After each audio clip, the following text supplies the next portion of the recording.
You know, I've been doing this job now for about around next to 25 years, and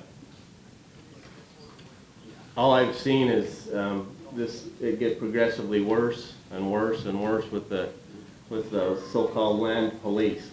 Okay, all the time that we've been here in the sheriff's office of the 29 counties, we've been trying to fight a fight that's never seemed to gain any ground in all of that time. And as a matter of fact, it's just gotten worse and worse.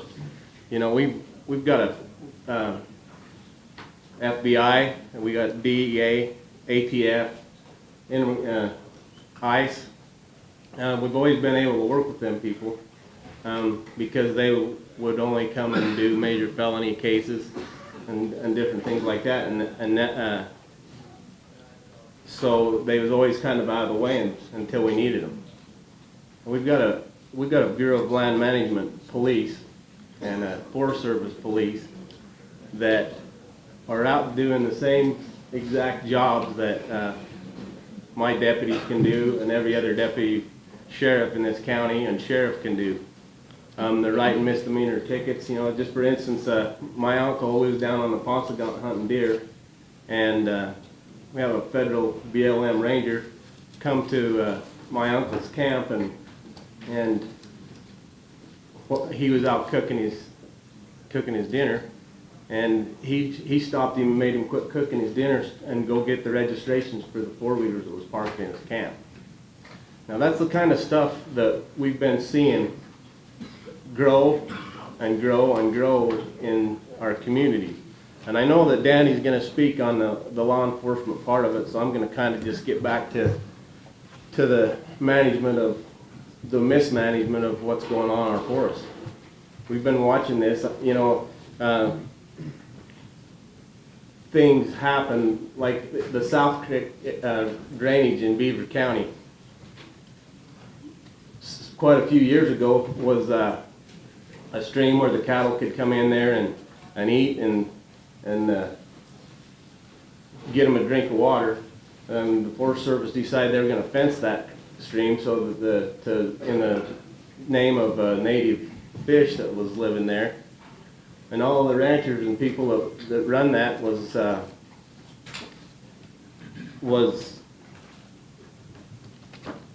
told the Forest Service that they went down and fenced both sides of the stream and made dams in it. And the ranchers told them that river dries up and the fish would follow the stream back up the creek. Well, they went down and they made check dikes and little ponds in that stream to where the fish started, when the water started to drying up, the fish would swim upstream to live, and it trapped the fish and killed them all. Killed all the fish in the stream when they was afraid that a cow was going to step on one. You know, we've got an aspen regeneration project that they're trying to throw in our face down on the Monroe Mountain, where they want to burn the mountain down and keep the cattle off for a period of time of 2 years or 2 years or more. It's endless. Yet they're burned that they don't follow up on what they're burning. Now, here about 8 or 10 years ago, the mountain permit that I own, they burnt that whole mountain, and there's millions of board feet of dead standing trees, and eventually they get rotten and the wind blows them down, and they start crossing each other over. They never follow up their burns to clean it up and make it look decent. So there's grass this tall setting out on the hillside, and there's no way for an elk to even get there and eat it. So there's a lot of issues like this going on. But the one thing I am going to tell you is, if I get along with my forest ranger and the BLM guys that run my permit. But if you get a bad one, just like we have right now on the Monroe Mountain that's trying to do all this projects, and I know that he's just doing it in the name of, so he can have something to stick on his resume so he can move on to a bigger and better job. Can literally ruin people's lives. We had this 2 years ago. That ranger came down and called me on the phone and told our permittee that he was told me that he was going to cut 50% of this guy's permit. And then not even a month later, he called me and says, this permit's permanently done. Well, I called him on the phone and told him, this is not permanently done. If you don't have this fixed by next June, me and my deputies are going to be driving his cattle on that mountain. So they came down and worked some things out. But